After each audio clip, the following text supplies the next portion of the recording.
Hello, everybody. Welcome to Overcoming Imposter Syndrome. I'm going to wait for a few people to join me. I'm sure lots of people are going to be either coming onto this live or watching on replay because I know it's a really popular topic. So I'm just going to wait for a few more people to come along and join me. I know it always takes a little bit of time for everyone to find where the link is and remember that they were going to watch the video. So as soon as you're here, just give me a little hello, give me a little wave so that I know that you're with me, and obviously let me know that you can hear me too. So I can see people joining, so do say a little hello when you come into the session. That'd be really nice to know that you're here. So I'm going to let people come on. Lara, hello, nice to meet you. Looking forward to it. Me too. Thank you for saying hi. So yes, as you're joining, do say hello. And also, as you're joining, maybe just let me know how you're feeling, how imposter syndrome makes you feel. Maybe you're feeling tired, maybe anxious, maybe overwhelmed, isolated, exhausted, alone, hypervigilant, all of the above maybe. But let me know how imposter syndrome makes you feel as you're joining. Just so it gives us a bit more time to let people come on and join, and also it's great for me to hear how it's making you feel. And obviously we're going to dive into more of that tonight.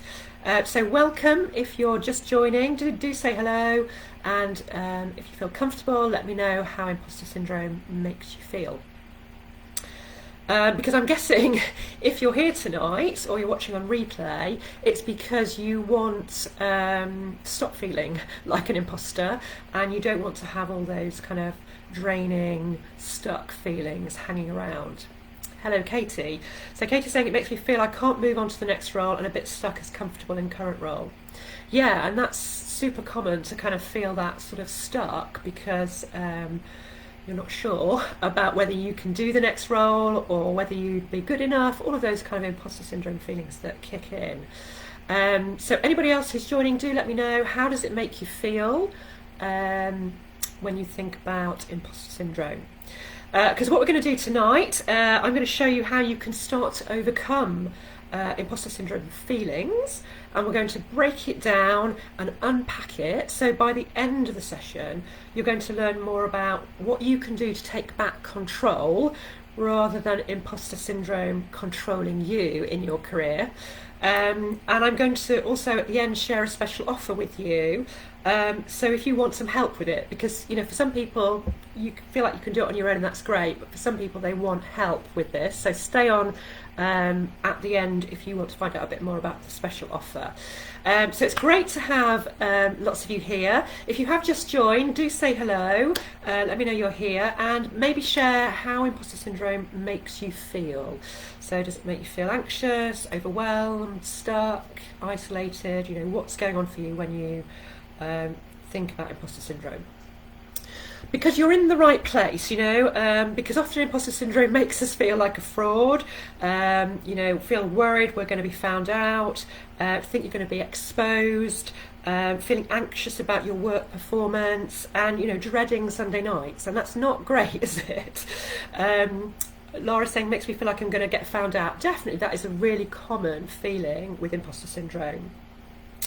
So we're going to dive into lots of things tonight, and my sessions are always very action oriented, so we are going to look at what you can do to move forward. Welcome, Dominique, pleased you're here too. But let's just get present. So what I want you to do tonight, if you can, is give yourself a gift of these 40 minutes or so that we're going to be live. And hello if you're watching on replay, which I'm sure a lot of people will be, and be an active participant. I'm going to try and make it interactive where I can, so I will be asking you questions, so do please participate, and also feel free to ask me questions or to share your experiences, because one of the things with imposter syndrome is we can feel like we're the only one who's experiencing it. So it's great to know that you're not alone out there. Welcome, Miranda. Makes me feel they will see I'm not as good as my CV. Yeah, that's another common thing. So settle in, get present, grab a notebook, you might want to take some notes, and grab a cuppa, get comfortable. While you're doing that, I'm just going to do a very brief intro to me. So if you haven't worked with me before, or you haven't seen my post in the group, I'm one of the Flexible Working People's expert coaches. So I'm Sarah Archer, and I'm a career and confidence coach for women. And I've got 15 years experience of working with hundreds of women around career confidence, including imposter syndrome. And I have a master's in career coaching, and I specialised in my master's in career confidence using positive psychology techniques. But I've also suffered from imposter syndrome in my career. So before I was a coach, I was an HR director, and I've definitely had kind of low points around my career confidence at times in my career. So I do understand what it's like to feel like an imposter. And my mission is to enable women to have successful careers on their terms and not hold themselves back through fear or self-doubt, lack of confidence. And my values around doing that are empathy, empowerment and courage. So empathy, I want to create a warm, supportive environment, whether that's one-to-one with you or in a free webinar. I want to empower you to have the skills, the knowledge, the confidence to create the career that you really want that's right for you, and the courage to take action and to be brave, because that's often the secret ingredient to making the career that you really want to have.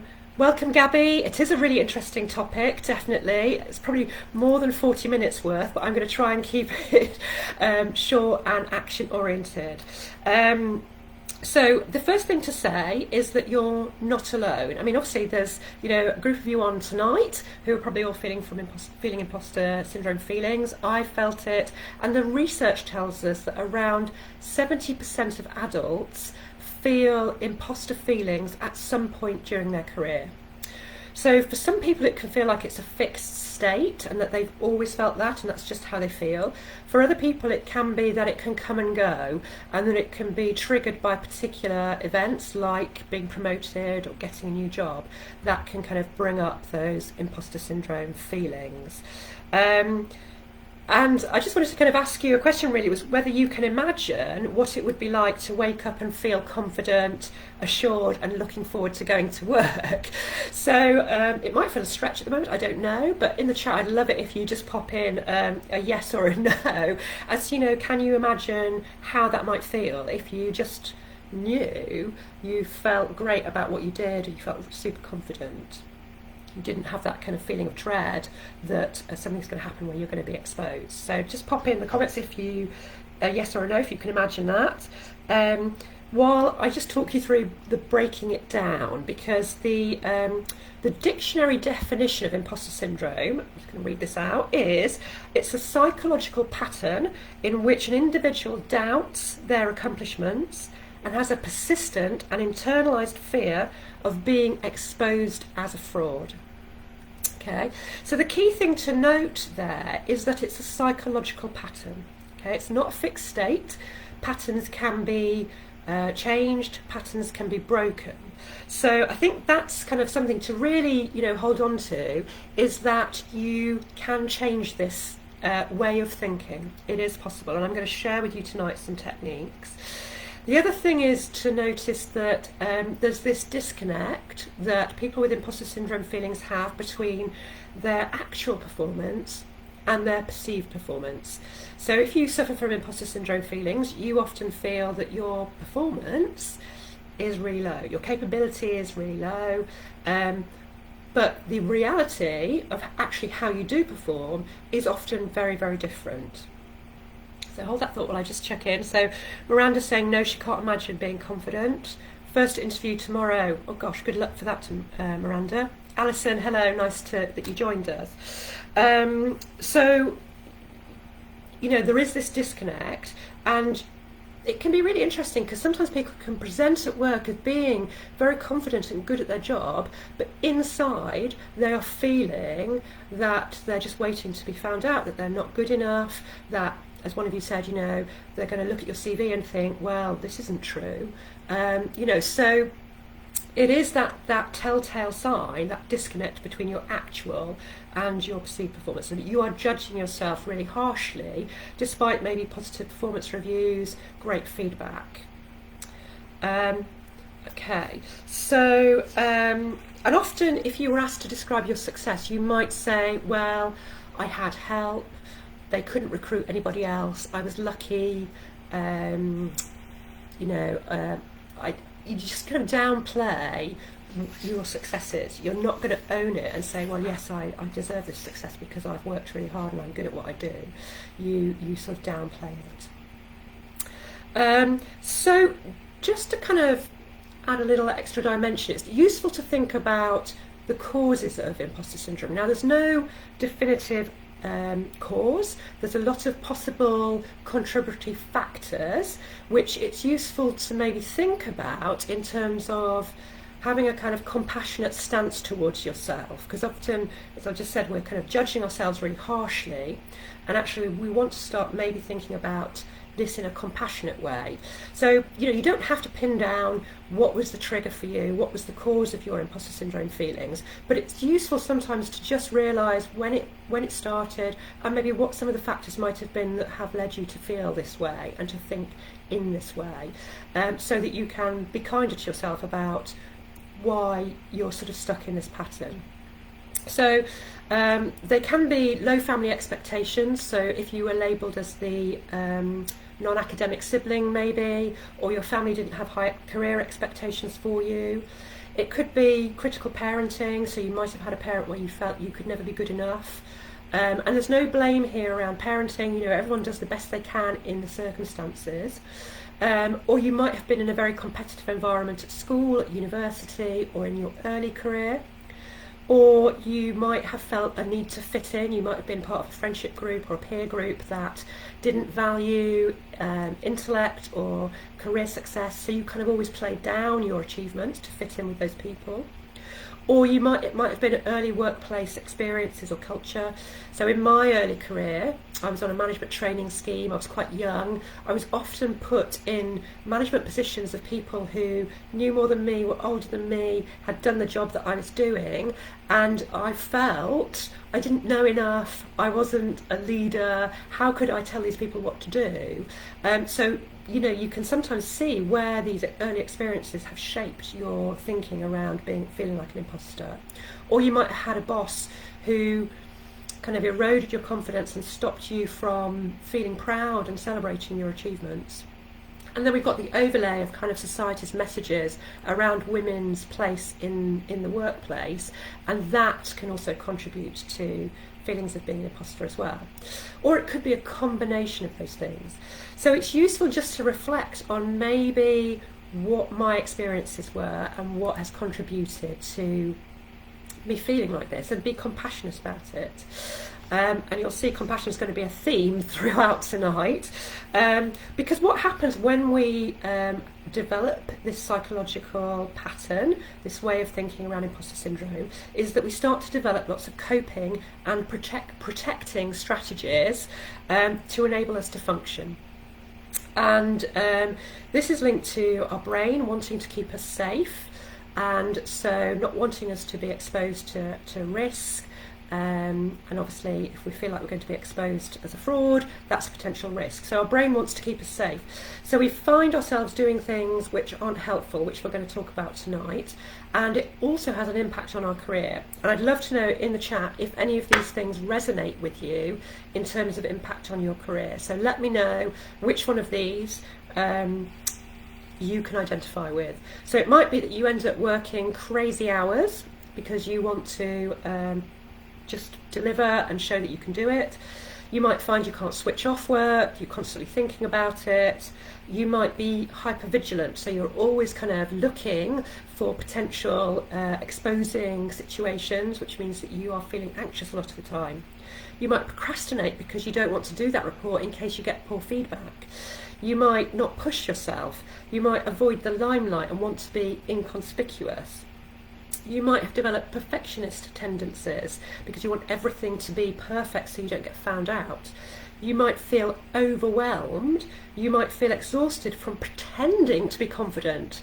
Maybe you've gone into a senior role and you're just not feeling like you've got the capability to do it, but you're having to pretend that you do. You don't feel fulfilled or that you are meeting your potential. And all of those things are hugely draining. So if any of those resonate with you, I would love to know what they are. So do pop into the chat what out of those comments resonates with you, because holding yourself back, playing small, self-sabotaging, not taking risks, always being in control are all coping and protecting. I don't know why I've got a problem with saying protecting tonight, but I have. Protecting strategies that we put into place to help us cope with this. So let me know how it's affected you. So Dominique's saying sleepless nights before a big meeting. Yeah, definitely. I can see that. It's definitely something where you can't switch off. You're constantly thinking, well, what's going to happen? Have I prepared enough? All of those things going through your head. Love to know from anybody else if any of those things resonate. Because we have to contemplate, what happens if we don't change this pattern? What happens if we don't take any action? What does your future career look like? So it's a bit of a bleak picture I have to paint, unfortunately, if we don't take action, because it's kind of more of what I was just describing, isn't it? More overwhelm, more procrastination, more anxiety, etc. So Kate is saying, I don't feel fulfilled or that I'm pushing myself as much due to taking the option that works around my children. Yeah, and that's another dynamic, isn't it, that can sort of feed into that feeling of like, well, I can't be good at my job and have flexibility necessarily. So that's definitely kind of in there as well, of wanting to fit around family because we have to, accept the reality of life, but then not pushing ourselves to achieve our potential. Okay, so I've got another question for you. I told you it was going to be a bit interactive. If you could set yourself free from imposter syndrome feelings, what would you do differently in your career? So just take a moment to imagine, if I could set myself free, if I could change this pattern of thinking, what would I do differently? What would be different for me? Okay. I think there's sometimes a bit of a delay in the comments, so I'm just picking up on Miranda's comment that from the previous question, which was used to work long hours and my life was less important. Like Katie, I now also have a child to consider. Yeah, but even that statement, Miranda, my life was less important, your life, your outside work is important, that balance is important, but, feeling like we've got to work all the hours because we've got to perform, we've got to deliver, we're going to come on to that in terms of how we manage that shortly. Okay, so think about my question. If you could set yourself free from imposter syndrome, what would you do differently? Pop it in the chat. I'm loving all your contributions, it's fantastic. And because what I'm going to do now is I'm going to share with you a 4-step approach that is part of my 12-week Transform Your Career Confidence programme. So I'm taking 4 steps out of that programme to share with you tonight to help you think about starting to change that psychological pattern. So Miranda's saying, take more risks and apply for better roles. Yeah, brilliant. Apply for roles that would present a promotion and actually get one. Yeah, fantastic. And these things aren't a million miles away, but we've just got to work on those kind of thoughts that get in the way of that happening and that being a reality. But what I want to also say to you is that there isn't a silver bullet, I'm afraid. There isn't a magic button we can press and we just wipe out that thought patterns and replace it with something better, because we have developed these patterns over a long period of time. And so our brain is not going to give them up easily, but you have to hang on to the fact that it is possible to change them, but it requires the work. So I'm going to give you talk you through some tools tonight, but to recognise that it's not a quick fix and that you have to put in the work to do it. And I want to, before I dive into the 4 steps, just share an image with you, and because on Facebook Live I can't can't share my screen, so I'm just going to hold up a picture, and I'm hoping that you'll be able to see it, and if you can't, well, I'll talk you through it anyway, but hopefully you can see, oh, goodness, I've got to get this triangle. So this is the logical levels for change. Okay, so you can see at the bottom we've got environment, then we've got behaviour, then we've got capability, then we've got beliefs and values, then we've got identity, and then we've got purpose. Okay, and this is the logical levels for change by Robert Dilts, who is one of the fathers of NLP, neuro-linguistic programming. And the reason I wanted to share this triangle with you is because obviously we can effect change at any of those levels, so environment, behaviour, capability, beliefs, values, identity and purpose.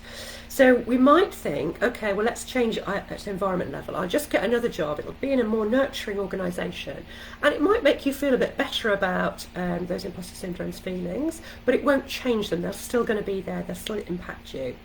Or we might think we can make a change at capability level. So we might think, I'm going to do a course, I'm going to get some more knowledge, I'll become more of an expert.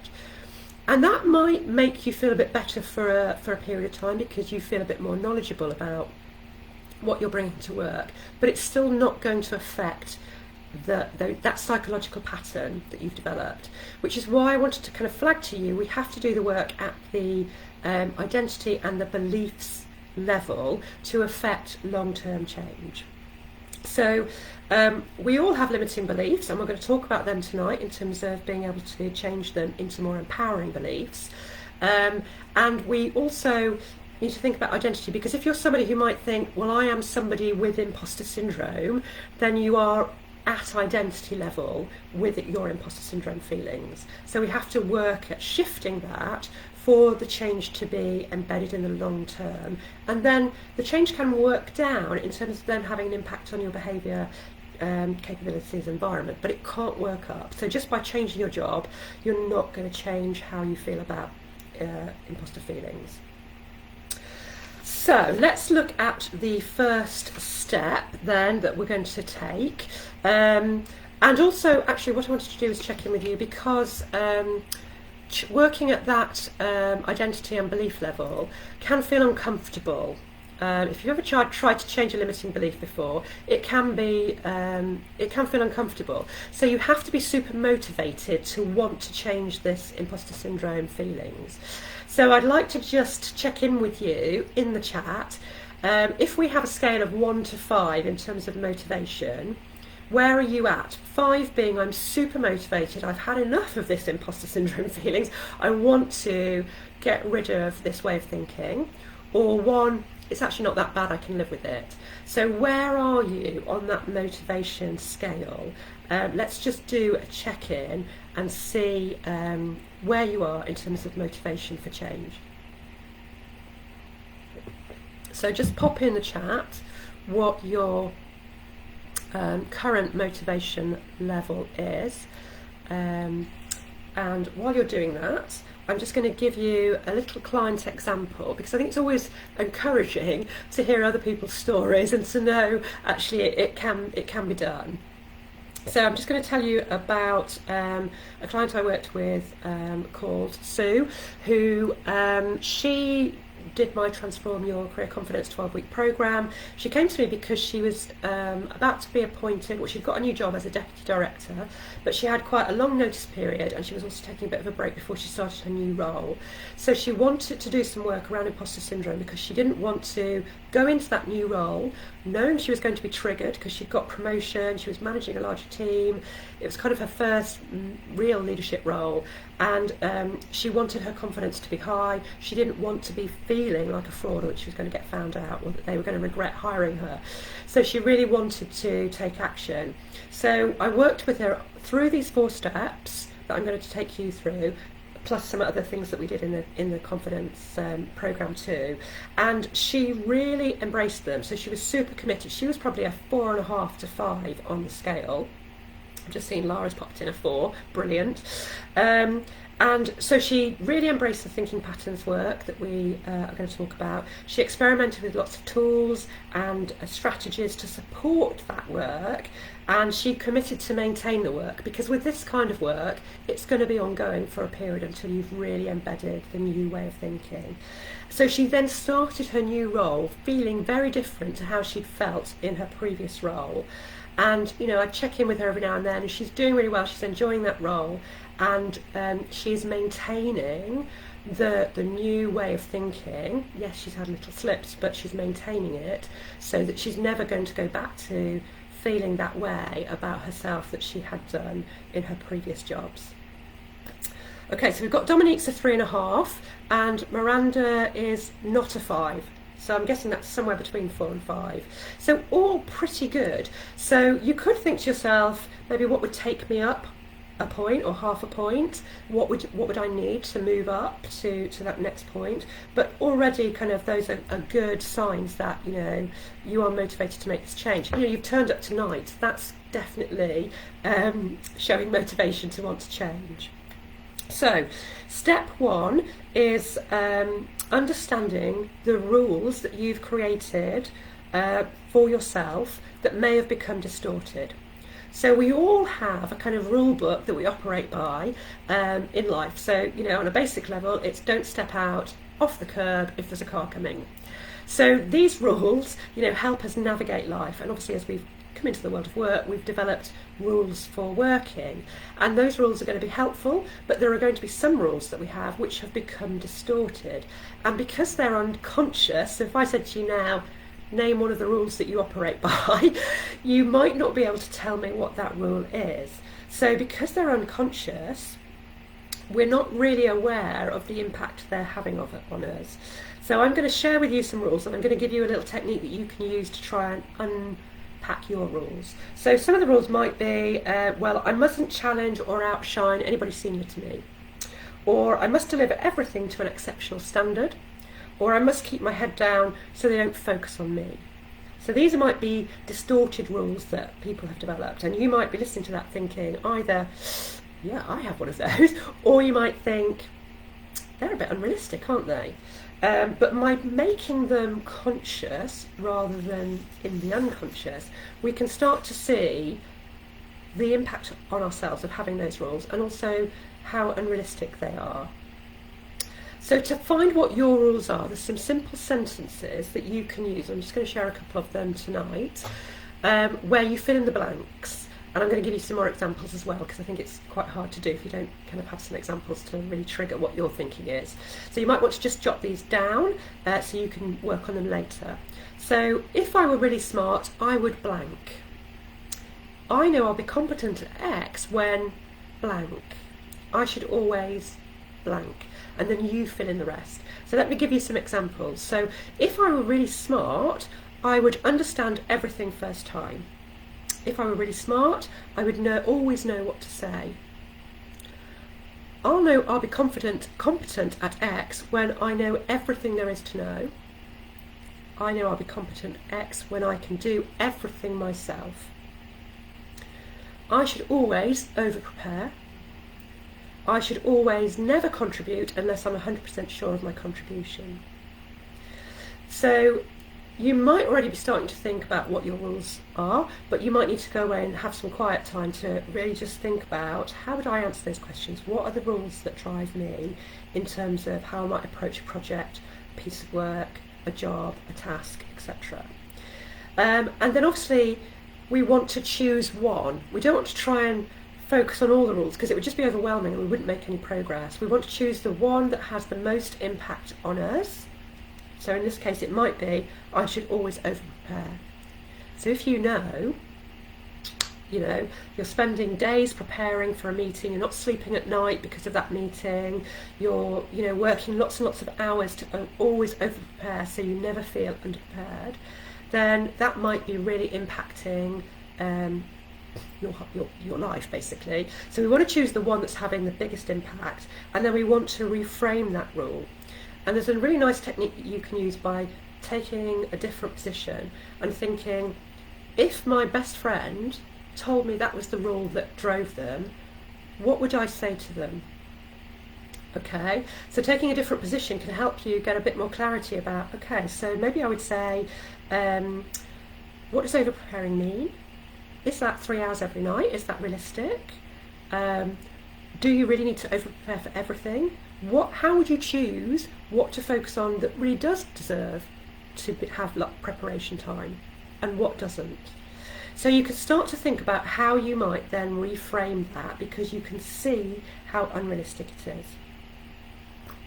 Okay, so that's step one, is to unearth the rules and to think about reframing the one that has the biggest impact. Of course, you can go back and work on some others later on if you wanted to, but it's really important just to think about the one that has the biggest impact on you at the moment.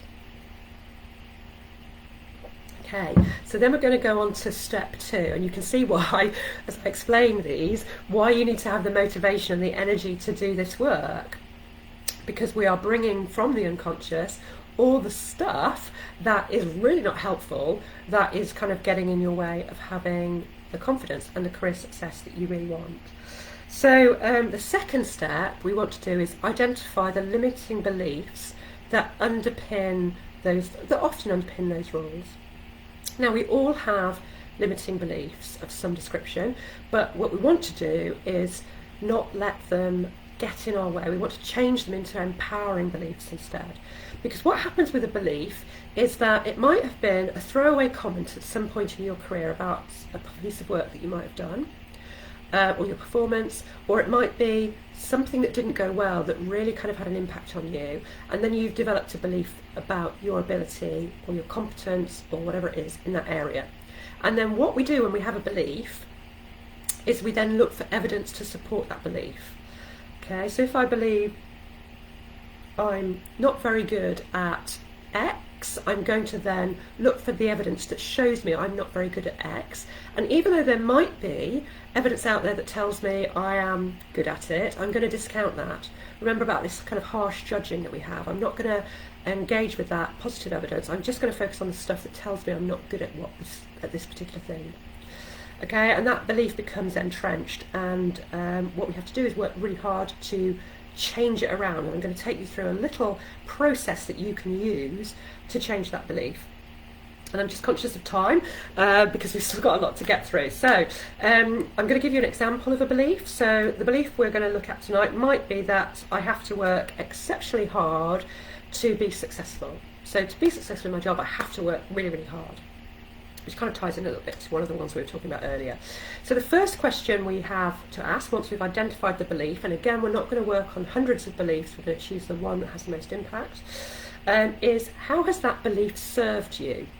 Because all beliefs have a secondary gain, so there's some advantage to us of having that belief. And when we change that belief, we have to give up that secondary gain. So we have to understand what that gain is in order to give it up, otherwise we're going to be unwilling, going to be reluctant to give it up.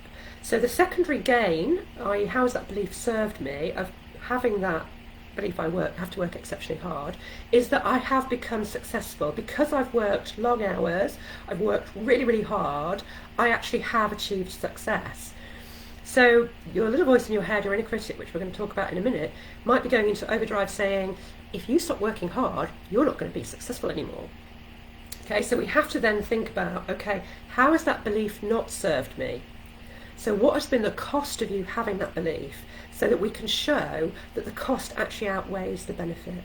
So the cost might be, well, I'm absolutely exhausted. I've been working such long hours for so long, I haven't got time to take care of my health, I don't have time to go to the gym, I don't have time to socialise, it's having an impact on my relationships at home and with friends, it's having an impact on my relationships at work because I'm really cranky, because I'm so tired, I'm so controlling, and I set the bar for my team and they have to work really hard too, so you know, it's really impacting my relationships. I'm also realising that I'm actually underpaid for what I do, because the hours that I work are something like 60 a week and I'm only paid for 39, so I'm really not getting remunerated or recognised for the extra hours that I'm putting in, and I can't sustain this. So when you kind of list out all the things that this belief costs you, and you can think of the sort of where it sits on the scales, you can easily see that the cost is much higher, because you can look for evidence to discount this secondary gain. So you can think about, okay, well, actually I remember that time when I just worked my normal hours and I still delivered everything I needed to deliver. I have a great team that I can delegate to, and I can empower them through delegating. So you can start to think about what are the ways of disproving this belief that you have to work hard to be successful. Because we want to replace it with a more helpful belief, which it might be something like, I can be successful working my normal hours and being really focused on priorities and delegating effectively to my team, which is a much healthier belief to have. Okay, but we then have to work hard at really embedding that, because we'll get resistance to it. Okay, so let's just do a little check-in. Any questions so far? I know I'm giving you a lot of information.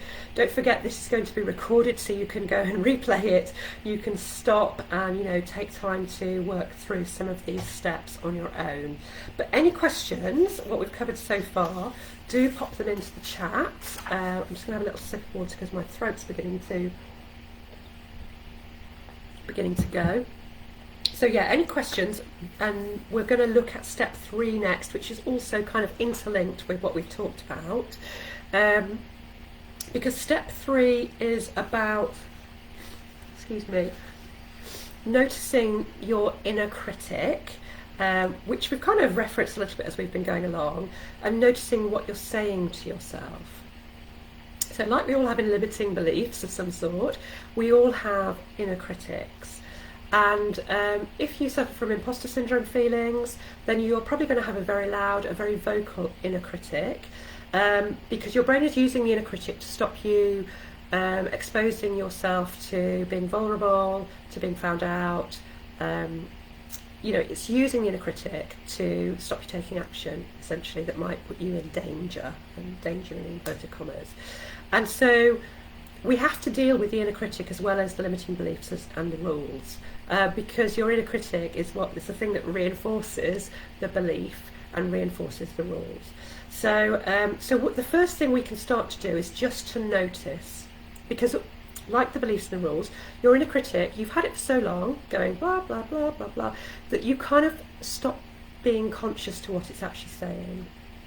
And we all know inner critics are not very nice, that they talk to you in a way that you wouldn't talk to yourself.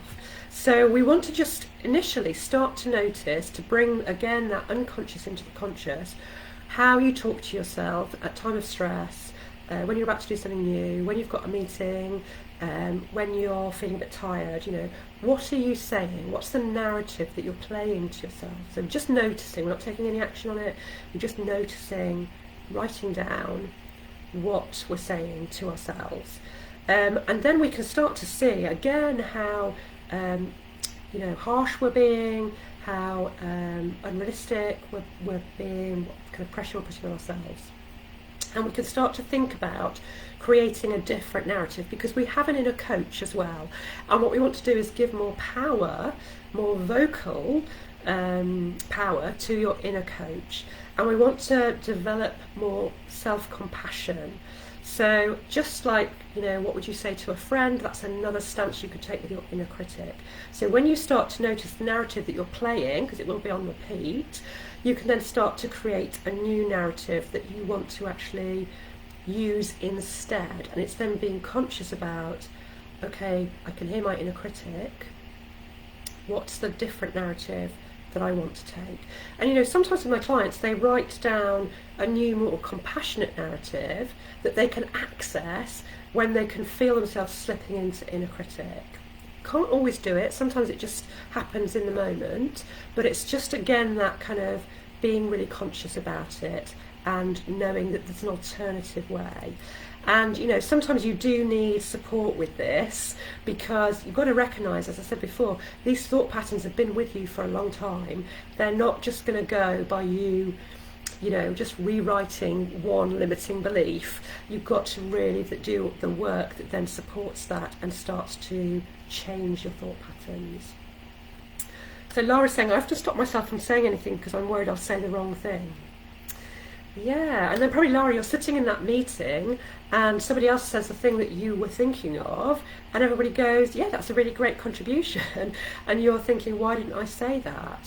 So, yeah, that's definitely common in terms of feeling not confident and also feeling like an imposter, because as soon as you start to speak, you're potentially thinking I might be exposed, or someone might challenge that and show that I don't know as much as I need to know, should know.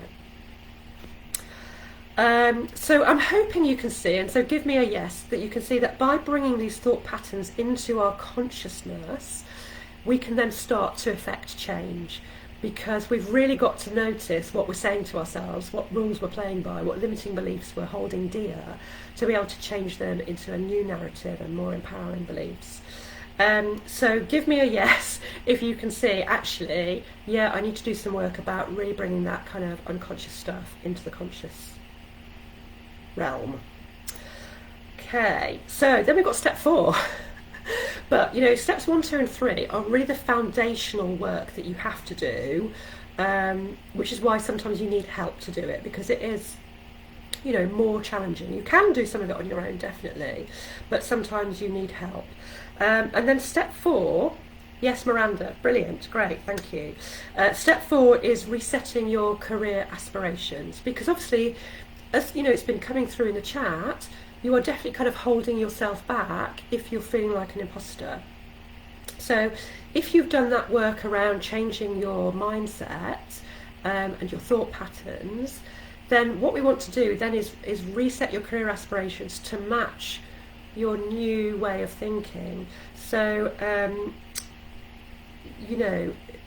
if you've kind of felt unconfident for a long time, you're not going to be able to imagine yourself doing a different role, doing a more challenging role, or having a role that's more creative or brings you more joy.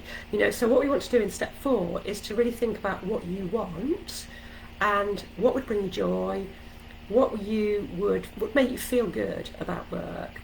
But this step is hard to do if you haven't done steps 1, 2 and 3. So we want to, give yourself that permission to think about, what is it that I do next for myself that actually is going to enable me to feel that I am fulfilling my potential, and that I'm going to have kind of the presence and the confidence that I want to have in my career. And I'm going to give you another example. So this is Maggie. So she did my Transform Your Career Confidence program as well, and she had some really deep set rules, really tough rules that kind of kept her kind of in a straitjacket at work. And she downplayed all her achievements. She let other people take credit. She was a senior project manager, and she came to me because she wanted to make some changes. She was super motivated. She was like past a 5 on wanting to change, because she was so tired of her career being this kind of drudge, really, not enjoying it, always worried, always anxious. And so we did the work on the rules. That was the big thing for her, was the rules that she had about herself. And she really embraced them, and she did the work around changing those rules, working on her limiting beliefs. And to be honest, it gave her such a sense of freedom. She was transformed. She'd always wanted security in her job. She'd always gone for kind of hierarchical, bureaucratic organisations that didn't bring out the best in her. And so when she kind of set herself free from all these limiting beliefs and rules, she was transformed. She decided she was going to go and do some contracting as a project manager, and she really embraced selling herself, promoting herself, telling people about what she did and how she did it. Because obviously as a contractor, you've got to show how you add value, you've got to be telling the client what you've done and how you've done it so you get more work. So she just embraced that. She increased her earning potential by doing that, and she could choose work that she felt really suited her and that she really enjoyed. And I caught up with her just before Christmas, and she was just finished a contract and she was off travelling for a month before she started her new contract. And I just felt so pleased for her that she had done that work, and she'd really kind of pushed herself to get rid of all those barriers and kind of bonds that were keeping her from just kind of playing small. So I want you to know it is definitely possible. So just to kind of round up on the actions that you can take from tonight. So first of all, I would say talk to other people that you trust about imposter feelings, so you don't feel alone, because you're not alone. Lots of people have these feelings, and I would bet my bottom dollar that the person you talk to goes, yeah, I feel like that, or I felt like that, I understand you. So that can be the first step that you can take. The second step is to get conscious about your rules and your beliefs. Like we've talked about tonight, you can use some of those techniques that I've talked you through. And then also start to listen to your self-talk, so you can start to think about what you want to change. And then once you've managed to do some of that, thinking about your aspirations so that you don't keep yourself playing small. Now, you know, for some people, they'll be motivated to get on with that and just go for it. For other people, you might feel, I want some help with this. I'm tired of trying to do it on my own. I want somebody to support me through it. So I'm going to talk you through my special offer that I've got for you, which is only available to members of the Flexible Working People Facebook group. And it's an offer that is 15% off my Transform Your Career Confidence 12-week programme, which means that you get a proven approach with somebody to help you to change your perspective, to change those psychological patterns of thinking that you've got stuck in, that then allow you to have that confidence, to have a kind of career that you enjoy, that you love, that you have that kind of executive presence and impact without feeling like a fraud. So that's £300. That 15% is £300 off the programme. And I'm going to put two links into the chat at the end of the session. So one that will be a link to the programme, so you can see more about it, because I'm not going to take you through the detail of the programme now. And the second is for a link if you want to have a chat about the programme to work out if it is going to be right for you. So we would just have a chat to work out if this is going to give you what you need, and are you motivated enough to do it, because I only want to work with people who I know it will make a difference to, because it is an investment of your money and time. But the offer is only available until the 2nd of February, so it's available for the next 10 days. So if you're thinking about it, book a call in either this week or next week, and we can have a chat to find out if it's right for you. But I really don't want you to stay stuck with imposter syndrome feelings, because remember, it's a pattern you can change, you can break, and you can do it. You can either do it with me or you can do it on your own, but don't let it keep you stuck, not fulfilling your potential, not having the confidence to do the job that you really want to do. So we're coming up to 47 minutes. I'm really impressed with myself that I managed to cram it all in to 47 minutes. So thank you for staying with me for such a long time. I'm going to stay on, so if you've got questions, do pop them in the chat. I'm really happy to answer any questions you have that maybe I haven't covered. There's obviously so much we could talk about tonight, but I wanted to kind of keep it sort of action focused where I can. So do let me know if you've got any questions. If not, I hope you feel inspired to go and take some action, and do let me know what happens. Do connect with me on Facebook or on LinkedIn. You can find me in both places. I'd love to keep connected with you. Thank you for taking part, everybody who shared their thoughts tonight. It's really great for me to have that interaction. And oh, Katie, thank you. I've really enjoyed tonight, so do let me know if you've got any further questions, and if not, then have a great evening. I hope I've given you food for thought tonight. I'm just going to have another drink because my throat is going.